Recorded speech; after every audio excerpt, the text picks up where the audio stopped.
Ladies and gentlemen, boys and girls, welcome back to the channel. Today we have the 2026 Dominar 250. So 250cc లోనే మనకు ఇదొక muscle bike అన్నమాట. So ఎవరి muscles అయితే చాలా strong ఉంటాయి కదా, సో వాళ్ళైతే ఈ బైక్ ని చాలా ఈజీగా హ్యాండిల్ చేయొచ్చు. లేదంటే కొద్దిగా వెయిట్ అయితే అనిపిస్తుంది నాలాగా సన్న ఉన్న వాళ్ళకి.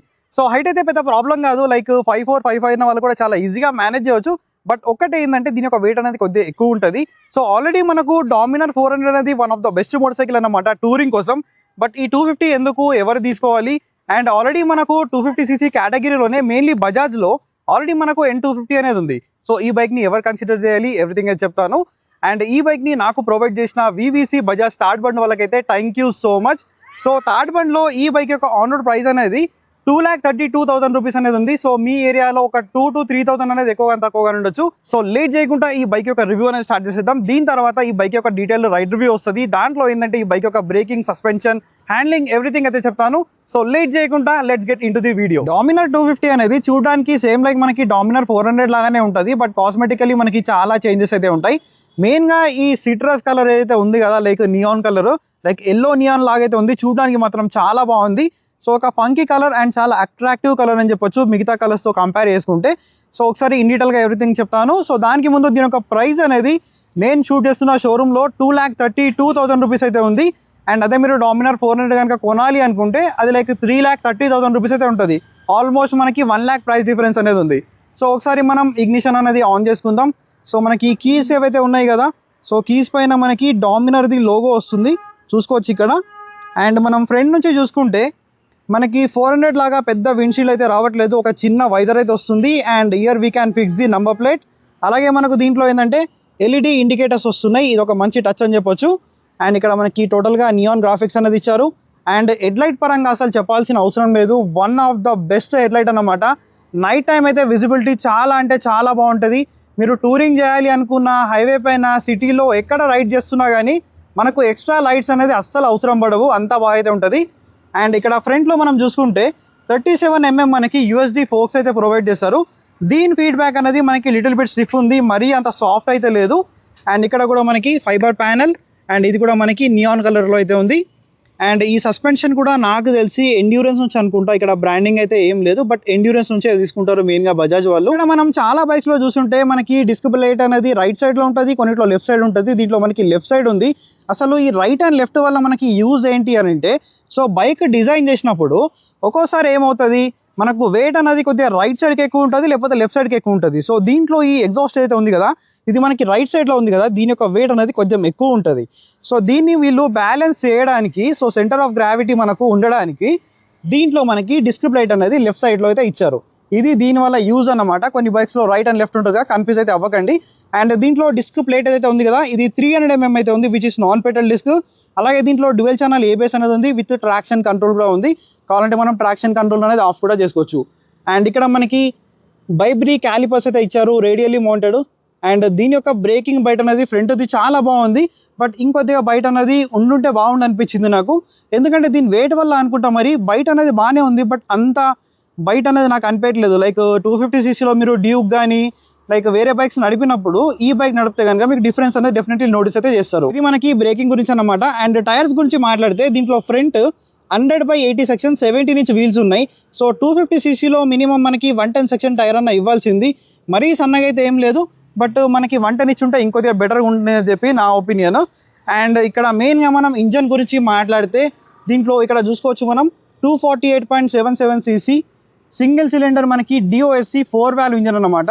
సో DOSC వల్ల మనకు అడ్వాంటేజ్ ఏంటంటే మనకు పవర్ అనేది చాలా ఎక్కువ వస్తుంది, మెయిన్లీ టాప్ ఎండ్లో. అండ్ సింగిల్ ఓవర్హెడ్ క్యామ్ షాఫ్ట్కి డ్యూయల్ ఓవర్హెడ్ క్యామ్ షాఫ్ట్కి మేజర్గా డిఫరెన్స్ ఎక్కడ అని చెప్పి చాలా వీడియోస్లో చెప్పాను. సో ఇంకోసారి మీకు క్లియర్గా చెప్తాను. సో డ్యూయల్ ఓవర్హెడ్ క్యామ్ షాఫ్ట్లో ఏంటంటే మనకి 4 valves ఉంటాయి కదా, సో ఇంటేక్ వాల్వ్స్ని ఒక క్యామ్ అయితే ఆపరేట్ చేస్తుంది, అలాగే మనకి ఎగ్జాస్ట్ వాల్వ్స్ని అయితే ఇంకొక క్యామ్ అనేది ఆపరేట్ చేస్తుంది. దీనివల్ల ఇంజన్ అనేది చాలా బెటర్గా బ్రీత్ అవుతుంది, బెటర్ కంబషన్ అవుతుంది, కాబట్టి పర్ఫార్మెన్స్ అనేది చాలా బాగా వస్తుంది. అండ్ ఇది 4 valve engine, liquid cooling technology. So ఇక్కడ మనకి కూలెంట్ అనేది ఉంది, అండ్ ఇక్కడ రేడియేటర్ అనేది ఫ్రంట్లో ప్రొవైడ్ చేస్తారు, అండ్ సింగిల్ హారన్ అయితే ఉంది. అండ్ ఇంకోటి దీని యొక్క పవర్ అండ్ టార్క్ ఫిగర్స్ గురించి మాట్లాడితే ఇది మనకు 27 PS పవర్ అనేది ప్రొడ్యూస్ చేస్తుంది. 250cc మనము డ్యూక్ కానీ అలాగే ఎక్స్ట్రీమ్ 250R కానీ చూసుకుంటే దాంట్లో పర్ఫార్మెన్స్ అనేది కొద్దిగా ఎక్కువ ఉంటుంది, లైక్ 30-31 PS వరకు అయితే ఉంటుంది. బట్ దీంట్లో మనకి 27 PS ఉంది. అండ్ టార్క్ గురించి మాట్లాడితే 23.5 Nm టార్క్ అనేది ప్రొడ్యూస్ చేస్తుంది. సో పవర్ అండ్ టార్క్ అయితే మనకి ఎప్పుడు కూడా ఎట్లుందంటే మనకు మిడ్ రేంజ్ నుంచే పవర్ అండ్ టార్క్ అనేది చాలా ఎక్కువ వస్తుంది. లైక్ లో ఆర్పిఎమ్స్లో మీరు హై గేర్స్ ఉన్నారంటే కనుక బైక్ అనేది స్టాల్ అయిపోయి ఆఫ్ అయిపోతుంది అన్నమాట. సో ఎప్పుడు కూడా మనం హై ఆర్పిఎమ్స్ ఇంకా హై గేర్స్లోనే ఉండాలి. సో బేసిక్గా ఏంటంటే హై రేవింగ్ ఇంజన్ కూడా మనం చెప్పుకోవచ్చు దీన్ని. అండ్ గ్రౌండ్ క్లియరెన్స్ అనేది లైక్ 157 or 159 mm వరకు అయితే ఉంటుంది. So which is decent enough. And మనకి ఇంజన్ కౌల్ కూడా ఇచ్చారు కాబట్టి లుక్ అనేది చాలా ఎన్హాన్స్ అవుతుంది. సో దానిపైన కూడా మనకి గ్రాఫిక్స్ అనేది ప్రొవైడ్ చేస్తారు. మనకు కింది నుంచి సంప్ గార్డ్ కానీ ఇంజన్ ప్లేట్ అంటారు కదా, అదైతే ఏమీ లేదు. అండ్ ఇక్కడ ఇంకోటి ఏంటంటే దీంట్లో పెరిమీటర్ ఫ్రేమ్ అనేది ఉంది. సో దీనివల్ల అడ్వాంటేజ్ ఏంటంటే మనం హై స్పీడ్లో ఉన్నప్పుడు కూడా హ్యాండ్లింగ్ అండ్ స్టెబిలిటీ అయితే చాలా బాగుంటుంది. అండ్ ఫుట్ ప్యాక్స్ అనేది కొద్దిగా మనకు రియర్ సెట్ ఉంది, మరీ అంత రియర్ సెట్ కూడా లేదు. అండ్ ఇక్కడ మనకి డ్యువెల్ బ్యారల్ ఎగ్జాస్ట్ అయితే ఉంది. ఎగ్జాస్ట్ నోట్ కూడా మీకు వినిపిస్తాను ఇప్పుడు తొందరలోనే. అండ్ ఇక్కడ మనం రియర్లో చూసుకుంటే నాయిట్రాక్స్ 3 మోనోషాక్ అబ్జర్వర్ ఉంది, విచ్ ఇస్ అడ్జస్టబుల్ అన్నమాట. కావాలంటే మీ హైట్కి తగ్గట్టు అండ్ మీ వెయిట్కి తగ్గట్టు మీరు అడ్జస్ట్ కూడా చేసుకోవచ్చు. సో సాఫ్ట్ అండ్ హార్డ్గా అయితే మనం చేసుకోవచ్చు అనమాట. సో ప్రీలోడ్ అనేది ఉంది, కంపారిజన్ అండ్ రీబౌండ్ లాంటిది అయితే ఏం లేదు. అండ్ ఇక్కడ మనకి సీట్ హైట్ ఏదైతే ఉంది కదా, దీంట్లో 800 mm అయితే ఉంది. లైక్ 5'4", 5'5" ఉన్న వాళ్ళు కూడా చాలా ఈజీగా మేనేజ్ చేయొచ్చు, ఎటువంటి ఇష్యూ లేదు. బట్ దీని యొక్క వెయిట్ అనేది మనకు 180 kgs వెయిట్ అనేది ఉంటుంది. కొద్దిగా హెవీ వెయిట్ అనిపించవచ్చు.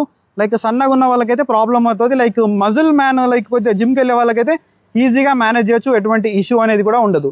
అండ్ ఇక్కడ మనం చూసుకుంటే 250 అని చెప్పేసి వస్తుంది. అండ్ ఇక్కడ కూడా మనకి నియాన్ కలర్, సో చాలా ఫంకీ కలర్, చూడడానికి కూడా చాలా బాగుంది. అండ్ ఇక్కడ సేఫ్టీ పరంగా మనకి రిఫ్లెక్టర్స్ ప్రొవైడ్ చేస్తారు. అండ్ రియర్లో మనము బ్రేక్ చూసుకుంటే 230 mm డిస్క్ బ్రేక్ ఉంది విత్ డ్యూయల్ ఛానల్ ఏబిఎస్. అలాగే మనం ట్రాక్షన్ కంట్రోల్ కూడా ఉంది కాబట్టి ఆన్ అండ్ ఆఫ్ అయితే చేసుకోవచ్చు. సో ట్రాక్షన్ కంట్రోల్ వల్ల మనకి ఏంటంటే ఎక్సెస్ వీల్ స్పిన్ అని అవ్వకుండా చూస్తుంది, which is like back torque అని కూడా మనం చెప్పుకోవచ్చు. అండ్ ఇక్కడ సింగిల్ పిస్టన్ మనకి బైబ్రీ క్యాలిపర్ అనేది ఉంది. అండ్ నెక్స్ట్ ఎంఆర్ఎఫ్ టైర్స్ వస్తున్నాయి దీంట్లో, నైలో గ్రిప్ జాపర్ టైర్స్ అనమాట. అండ్ రియర్ సెక్షన్ చూసుకుంటే ఇక్కడ మనకి 130 సెక్షన్ 70 ఇంచ్ వీల్స్ ఉంది, which are non radial. So front back మనకి రేడియల్ టైర్స్ అయితే రావట్లేదు. సో మినిమం మనకి 140 సెక్షన్ టైర్ అన్న దీంట్లో ఇవ్వాల్సింది, ఇంకా బెటర్గా ఉండేది. అండ్ ఒకసారి మీకు ఇగ్నిషన్ అనేది ఆన్ చేస్తాను. సో దీంట్లో మీటర్ కన్సోల్ అయితే ఉంది కదా, లైక్ రీసెంట్గా వచ్చిన NS400Z కానీ RS200లో ఉంది కదా, సేమ్ మీటర్ కన్సోల్. అండ్ ఒక్కసారి మనం రియర్ టెయిల్ లైట్ అనేది చూద్దాం. సో టెయిల్ లైట్ అనేది చూడడానికి మాత్రం చాలా బాగుంటుంది. అసలు నాకు పర్సనల్గా దీని టెయిల్ లైట్ అనేది చాలా ఇష్టం. అండ్ ఇక్కడ మనకి LED indicators and rear look అనేది చూడడానికి మనకి ఇలా ఉంటుంది. అండ్ మనకి గ్రాబ్ హ్యాండిల్స్ కూడా ఉన్నాయి. అండ్ ఇంకోటి ఏంటంటే దీంట్లో మనకి బాక్స్ మనకి స్వింగ్ ఆర్మ్ వస్తుంది. అదే మనము 400లో చూసుకుంటే దాంట్లో అల్యూమినియం స్వింగ్ ఆర్మ్ వస్తుంది. అలాగే దాంట్లో మనకి బ్యాక్ రెస్ట్ అనేది కూడా వస్తుంది. సో ఇక్కడ మనకి చాలా కాంప్రమైజ్ అయితే ఉంటాయి దీంట్లో. అండ్ సీట్ కూడా మీరు చూసుకుంటే ఇట్లా సెంటర్ నుంచి ఇట్లా ఒక స్కూప్ లాంటిది అయితే ఉంది. ఇక్కడ ఒక్కసారి క్లియర్గా చూపిస్తాను. సో ఈ సీట్ అనేది చూడండి. సో మీరు కంఫర్టబుల్గా కూర్చోవచ్చు. మీరు హార్డ్గా బ్రేక్ చేసినా కూడా ఫ్రంట్కి వెళ్ళేలాగైతే ఉండదు, చాలా కంఫర్టబుల్గా ఇట్లా లోపలిగానే కూర్చుంటారు అనమాట మీరు. అండ్ పిలియన్ కోసం కూడా మంచి సీట్ కంఫర్ట్ అయితే ఉంది, బట్ కొంచెం హార్డ్ ఉంది. ఇది మనకి కొద్దిగా మీడియం సెట్లో ఉంది, ఇది మరీ హార్డ్గా అయితే ఉంది. అండ్ ఇక్కడ కూడా మనకి డామినర్ లోగో అనేది ఇచ్చారు. అండ్ ఇక్కడ మనకి ట్యాంక్ గ్రిప్ అనేది కూడా ఇక్కడ ఉంది. సో దీనివల్ల ఏంటంటే మీ జిప్ లాంటిది ఇక్కడ తగిలి స్క్రాచెస్ రాకుండా ఉంటుంది. అండ్ కావాలంటే మీరు ట్యాంక్ గ్రిప్స్ సైడ్లో కూడా ఇన్స్టాల్ అయితే చేసుకోవచ్చు. అండ్ దీంట్లో ఫ్యూల్ ట్యాంక్ ఏదైతే ఉంది కదా, విచ్ ఈస్ 13 లీటర్స్ అన్నమాట. సో 13 లీటర్లు ఉంది కాబట్టి మీకు మైలేజ్ అనేది ఆన్ అండ్ యావరేజ్గా ఒక 32 to 35 kmpl మైలేజ్ అనేది ఈ బండి నుంచి మీరు ఎక్స్పెక్ట్ చేయొచ్చు. మైలేజ్ అనేది మెయిన్గా మీ చేతిలోనే ఉంటుంది, ఎందుకంటే మీరు ఇచ్చే థ్రాటిల్ పైన డిపెండ్ అయి ఉంటుంది కాబట్టి. సో మైలేజ్ అనేది అప్రాక్సిమేట్లీ మీకు 32 to మీకు 35 kmpl అయితే వస్తుంది. మీరు ఎక్కువ హార్డ్ అండ్ ఫాస్ట్ నడిపితే అంతకన్నా తక్కువ కూడా వచ్చే ఛాన్స్ ఉన్నాయి. అండ్ ఇక్కడ మనకి E20 ఫ్లెక్సిబుల్కి సపోర్ట్ చేస్తుంది. అండ్ ఇక్కడ టైప్ A ఛార్జింగ్ పోర్ట్, ఇంతకుముందు ఒక చిన్న మీటర్ లాంటిది ఉండేది ఇక్కడ. అండ్ ఇక్కడ 3Dలో మనకి డామినర్ అని చెప్పేసి ఉంది. And fit and finish build quality అయితే బాగానే ఉంది, ఎక్కడ కూడా ఇష్యూ అనేది లేదు. ఇది టోటల్గా మనకి ఫైబర్ అన్నమాట, మెటల్ అయితే కాదు. అండ్ ఇక్కడ చూసుకుంటే దీంట్లో మనకి 6 స్పీడ్ గేర్ బాక్స్ అయితే ఉంది with assistant slipper clutch. So మీరు స్పీడ్గా వెళ్ళి గేర్స్ అనేది ఎక్స్ట్రీమ్గా డౌన్ చేసినా కూడా రియర్ వీల్ అయితే లాక్ అయితే అవ్వదు, ఇది ఒక యాడెడ్ అడ్వాంటేజ్ అనేది ఉంది. అండ్ స్టాండ్ అది మనకి క్వాలిటీ కూడా చాలా అంటే చాలా ప్రీమియం ఉంది. అండ్ ఇక్కడ శారీ గార్డ్ అనేది వస్తుంది, ఫీమేల్ ఫుట్ రెస్ట్ అనేది లేదు. అండ్ సెంటర్ స్టాండ్ కూడా లేదు, మేబీ యాడ్ ఆన్ యాక్సరీలో యాడ్ చేసుకోవచ్చు అనుకుంటా. అండ్ ఓపెన్ చైన్ సిస్టమ్ అయితే ఉంది. అండ్ ఫుట్ ప్యాక్స్ క్వాలిటీ కూడా 2 ప్రీమియం అయితే ఉంది, ఎక్కడ కూడా కాంప్రమైజ్ అనేటైతే లేదు. అండ్ నెక్స్ట్ ఇక్కడ హ్యాండిల్ బార్ చూసుకుంటే మనకి హ్యాండిల్ బార్ అనేది చాలా వైడ్గా ఉంది. సో మీరు చాలా అప్రైట్గా కూర్చుంటారు, చాలా కంఫర్టబుల్గా కూర్చుంటారు. అండ్ ఈ బైక్లో వైబ్రేషన్స్ కూడా మీకు హ్యాండిల్ బార్ దగ్గర ఎక్కడా తెలియవు. అండ్ మెయిన్గా మనకి తెలిసేది ట్యాంక్ దగ్గర అండ్ సీట్ దగ్గర అన్నమాట. సో అది కూడా ఏంటంటే మనకి హయ్యర్ ఆర్పిఎమ్స్లో మాత్రమే వైబ్రేషన్స్ అనేవి ఉన్నాయి. సో లోవర్ ఆర్పిఎమ్స్లో మనకు వైబ్రేషన్స్ కూడా లేవు. అండ్ నెక్స్ట్ ఇక్కడ చూసుకుంటే దీంట్లో మీటర్ కన్సోల్ అనేది చూడడానికి ఇలా ఉంటుంది. అండ్ క్లచ్ ఫీడ్బ్యాక్ అయితే చాలా లైట్ ఉంది. సో మీరు ఎక్స్ట్రీమ్గా గేర్స్ అనేది డౌన్ చేసినా ఎటువంటి ఇష్యూ అనేది ఉండదు. అండ్ ఇక్కడ ఐబీఎం లోబీఎం పాస్ స్విచ్ కోసం ఒకే దాంట్లో స్విచ్ అనేది ఇచ్చారు. అండ్ ఇక్కడ మోడ్ బటన్ అండ్ అన్ని పల్సెస్లో ఉన్నట్టు దీంట్లో కూడా బ్యాక్ లైట్ అనేది ఉంది, అది కూడా బ్లూ కలర్లో. అండ్ ఇక్కడ చూసుకుంటే మనకు హెడ్ లైట్ అనేది ఆన్ ఆఫ్ చేసుకోవడానికి బటన్ కూడా ఉంది, కావాలంటే మీరు ఆన్ చేసుకోవచ్చు, ఆఫ్ చేసుకోవచ్చు. అండ్ మెయిన్గా సో దీని యొక్క స్వైప్ అప్ అనేది మళ్ళీ చూద్దాం. సో స్వైప్ అప్ అనేది మనకి ఇలా ఉంది. దీంట్లో మనకి బ్లూటూత్ కనెక్టివిటీ కానీ టర్న్ బై టర్న్ నావిగేషన్ ఇవన్నీ కూడా ఉన్నాయి. అండ్ ఇంకోటి ఏంటంటే దీంట్లో 3 మోడ్స్ కనిపిస్తున్నాయి కదా, road, rain, of road. So ఇవి మనకు ఏబిఎస్ మోడ్స్ అన్నమాట, లైక్ పవర్ మోడ్స్ అయితే కాదు. సో ప్రతి ఒక్క మోడ్లో మనకు ఏబిఎస్ యొక్క ఇంటర్వెన్షన్ అనేది చేంజ్ అవుతుంది. లైక్ రెయిన్లో కానీ ఆఫ్ రోడ్లో కానీ దీని యొక్క ఇంటర్వెన్షన్ అనేది చాలా ఎక్కువ ఉంటుంది. లైక్ రోడ్లో ఏంటంటే కామన్గా పనిచేస్తూ ఉంటుంది. సో మనకి ప్రతి మోడ్లో స్పీడ్ చేంజ్ అవ్వడం ఇట్లాంటిది అయితే ఏమి ఉండదు. అండ్ పైన మనకి కావాల్సిన ఇండికేషన్స్ అన్నీ కూడా ఉన్నాయి. సో ట్రాక్షన్ కంట్రోల్ అనేది ప్రజెంట్ ఆఫ్ ఉంది. అండ్ ఇక్కడ RPM meter, time, side stand, so MTC motor cycle traction control present of ఉంది. అండ్ ఫ్యూల్ తక్కువ ఉంది కాబట్టి రీఫ్యూల్ అని చెప్పి చూపిస్తుంది. అండ్ ఇన్స్టాంట్ ఫ్యూల్ ఎకనామీ కూడా దీంట్లో ఉంది. అండ్ ఇక్కడ మనకి odo and fuel, gear position indicator, and మధ్యలో మనకి స్పీడ్ అనమాట. సో ఈ మోడ్ బటన్ని మనం క్లిక్ చేస్తే ఏంటంటే ఈ మోడ్స్ అనేవి చేంజ్ అయితే, like rain, road, of road మనం చేంజ్ అయితే చేసుకోవచ్చు. లైక్ డబుల్ ట్యాప్ అనేది చేయాలి.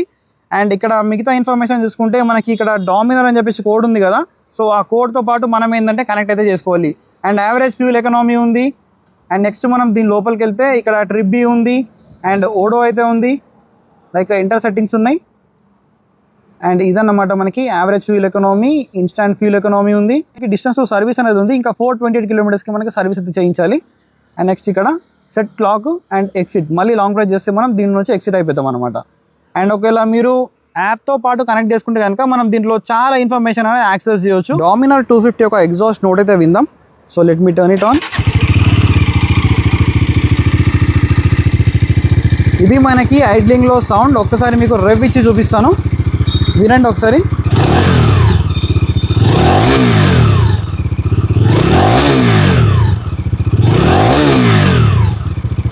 ఒక చిన్న విజిల్ లాంటి సౌండ్ అయితే వస్తుంది ఎప్పుడైతే నేను థ్రాటిల్ వదిలేస్తున్నాను కదా అప్పుడు.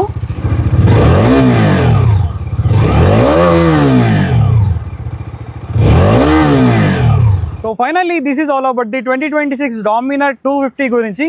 సో ఆల్రెడీ మనకు డామినర్ 400 అనేది మార్కెట్లో one of the best bike అన్నమాట, లైక్ స్పోర్ట్స్ టూరర్ కేటగిరీలో. ఆ బైక్ని మనకు లాంగ్ టూర్స్లో చాలా అంటే చాలా కంఫర్టబుల్గా ఉంటుంది, చాలా మంచి పర్ఫార్మెన్స్ అనేది ఉంటుంది. బట్ ఆల్రెడీ 400 ఉన్న తర్వాత ఈ 250 లాంచ్ చేయడానికి రీజన్ ఏంటంటే చాలా మంది 400ని అఫోర్డ్ చేయలేకపోతున్నారు. సో వాళ్ళ కోసం అనేది సేమ్ లుక్స్తో పాటు ఈ బండిని అయితే తీసుకొచ్చారు. లైక్ ఆ బండి ఒక ప్రైస్ అనేది 3,30,000 వరకు ఉంది, ఇది మనకి 2,30,000 వరకు వస్తుంది.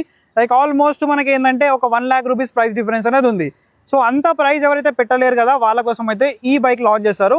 అండ్ దీంట్లో ఏంటంటే కొద్దిగా వెయిట్ అనేది తక్కువ ఉంటుంది, దాంతో కంపేర్ చేసుకుంటే కొన్ని కాస్మెటికల్ చేంజెస్ ఉంటాయి, కొన్ని ఫీచర్స్ తక్కువ ఉంటాయి.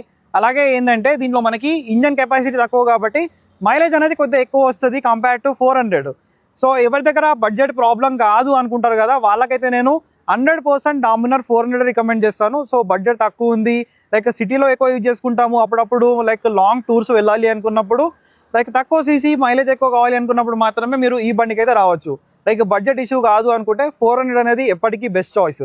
ఆల్రెడీ ఇంకోటి ఏంటంటే మనకు బజాజ్ నుంచే పల్సర్ సిరీస్లో మనకు N250cc అని చెప్పేసి ఉంది.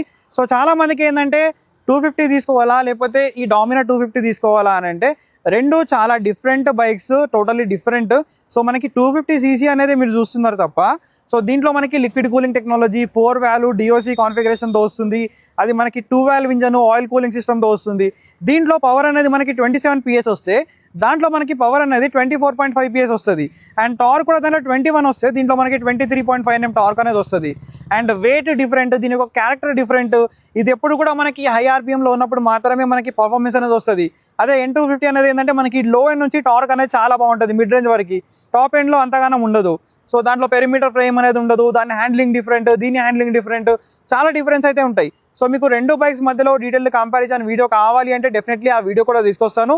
సో చాలా మంది ఏంటంటే మన వీడియోస్ని చూస్తున్నారు బట్ సబ్స్క్రైబ్ చేయట్లేదు, సపోర్ట్ చేయట్లేదు. మీరు సబ్స్క్రైబ్ చేసి సపోర్ట్ చేస్తే ఏంటంటే ఇలాంటి వీడియోస్ అనేది మన ఛానల్లో చాలా వస్తూ ఉంటాయి. So this is all about this video. I will see you another video. Until then, take care, keep loving, keep supporting. Signing off, your Moto Boy VK.